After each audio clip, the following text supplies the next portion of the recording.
You won't find relief in the past. That is not going to happen. We all tend to go back and back and back into the past because OCD leads us down that dead end. As you look back to what happened on February the 15th, 1996 at 3 p.m.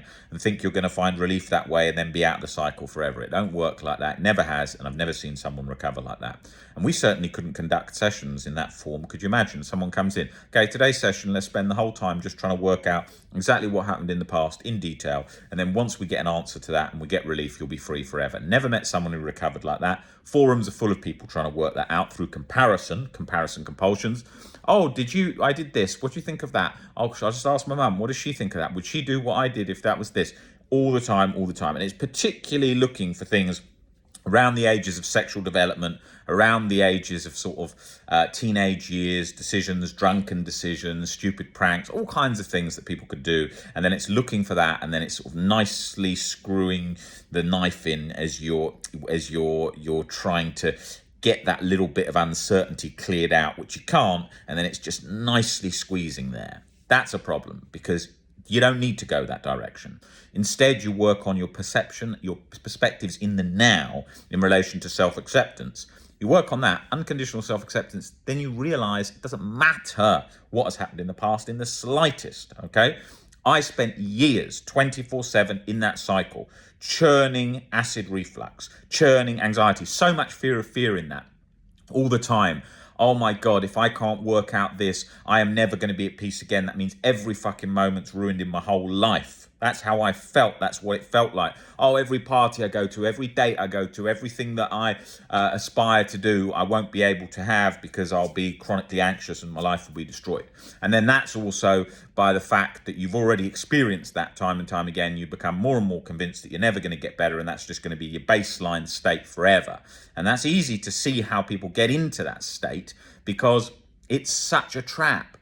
Years working out the past because it feels like you're just about to grasp this key for the lock that's in your stomach that you're going to unlock, then you're going to get release. Except there doesn't exist the lock in the stomach, although it feels clenched. There's not the lock like you think, and the key that you're looking for doesn't even exist. So therefore, you're in just a complete cycle of nothing.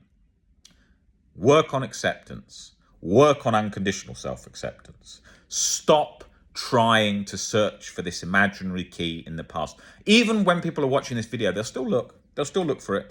They'll still be more convinced by the emotional the strength of OCD and that feeling of needing to feel like I've just got it right. And so they'll watch this video and they'll still go about chasing the past, as we all do, because we will think I'm the exception, I'm different, mine's real, because obviously OCD has to make it feel like that. Otherwise, it wouldn't be much of a disorder. If it didn't feel real, it wouldn't do much at all. But not having an insight into it not feeling real also is not going to lead to recovery. There's plenty of sort of average OCD and anxiety videos online where people just spend hours explaining what the OCD feeling feels like, and anxiety feeling, very wishy-washy stuff. And that does very little, because unless you have an understanding of how anxiety acceptance works, you won't get under it. Once I started to see, I could accept myself, but why can I accept myself?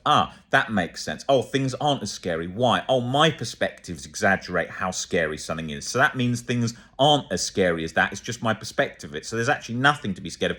All these elements that go along with the sort of stopping the catastrophizing process, and enabling us to develop gradually unconditional self-acceptance, which gets right under those weeds, those sort of that weeds around the core fears that sort of latching on and causing that vice-like tightness in the stomach that we all know too well.